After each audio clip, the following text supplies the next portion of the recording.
Bonjour, deuxième vidéo de notre mode d'emploi récit. Après avoir vu le fonctionnement de l'association, on consacre une vidéo sur comment solliciter le réseau et comment y contribuer. Alors tout d'abord, comment solliciter le réseau? De quoi vous allez bénéficier en devenant adhérent? Vous allez avoir tout un panel d'outils. Ces outils-là, ils sont notamment recensés dans l'espace adhérent que vous trouverez en ligne sur le site d'énergie partagée. Je rappelle qu'on est sur une double adhésion récit et énergie partagée. Vous y trouverez des documents types, des supports de formation, des foires aux questions, et vous aurez aussi un moteur de recherche pour vous permettre de vous y retrouver via des mots-clés, ce qui vous permet de naviguer de manière plus simple. Vous accédez aussi à des ateliers thématiques au niveau national. Ces ateliers thématiques, ils réunissent des gens vraiment qui développent une belle expertise sur des sujets comme le bois énergie, comme les grappes photovoltaïques. On les réunit au niveau national et on avance en commun sur des problématiques qui sont rencontrées par tout le monde. Ça donne lieu notamment à des webinaires, à des rencontres, et ça existe via des listes mail dédiées.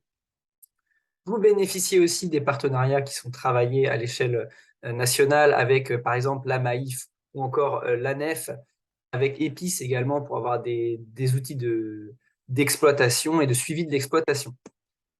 Enfin, vous avez des outils d'échange et d'information, au premier rang desquels je mettrai la lettre d'information de récit qui paraît régulièrement et qui vous donne vraiment une vision sur la richesse de notre réseau, et puis un accès à la liste mail adhérent d'énergie partagée, où vous pouvez notamment poser des questions à des centaines d'acteurs qui ont développé une expertise sur l'énergie citoyenne.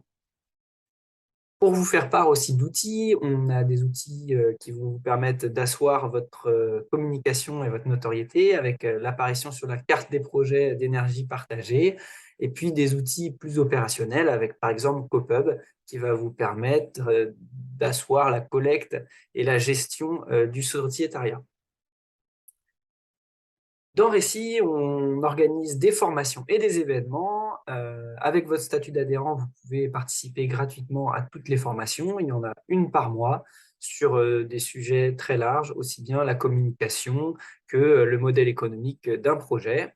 Vous pouvez également nous solliciter pour organiser une formation sur un sujet qui vous intéresse et sur lequel vous pensez avoir un nombre suffisant de participants. Euh, et évidemment, toute l'année, des webinaires en ligne qui sont animés par notre équipe salariée pour certains. Notre équipe salariée, donc avec Robin, Claire, Aurèle et moi-même, qui sommes animateurs du réseau avec chacun un territoire de référence. Et puis Linda qui répond à toutes vos questions sur les parties adhésion et administrative.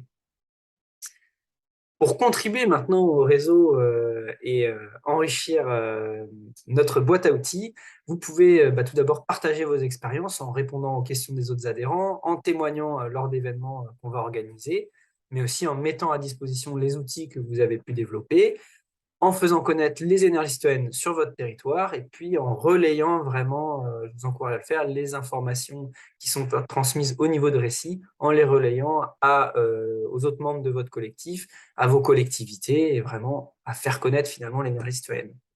Vous pouvez également participer à un groupe de travail, on en a plusieurs, par exemple sur la sobriété et l'efficacité, ou encore sur la stratégie de communication. On se met ensemble et on réunit des porteurs de projets de la région qui sont intéressés pour bosser sur ces problématiques-là, pour avancer en commun et produire des outils qui seront ensuite utiles à tout le monde.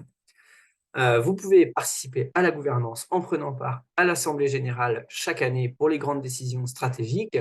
Vous pouvez d'ailleurs inviter les autres membres de votre structure à venir, c'est toujours un bon moment. Vous pouvez vous porter candidat au conseil d'administration. Alors ça, c'est une contribution, mais je dirais que c'est aussi un vrai bénéfice pour vous parce que ça vous permet d'apprendre à mieux connaître tout l'écosystème des acteurs et notamment dans les moments off du CA, il se passe plein de choses. Et puis, vous pouvez enfin vous porter candidat au bureau de l'association pour vraiment être dans le pilotage opérationnel de notre réseau. Voilà un petit peu pour les différentes contributions et sollicitations autour du réseau. Je vous rappelle la première vidéo qui était consacrée à l'association, à sa gouvernance et à ses missions que vous pouvez désormais regarder si vous ne l'avez pas déjà fait. Et moi, je vous souhaite une bonne journée. À bientôt.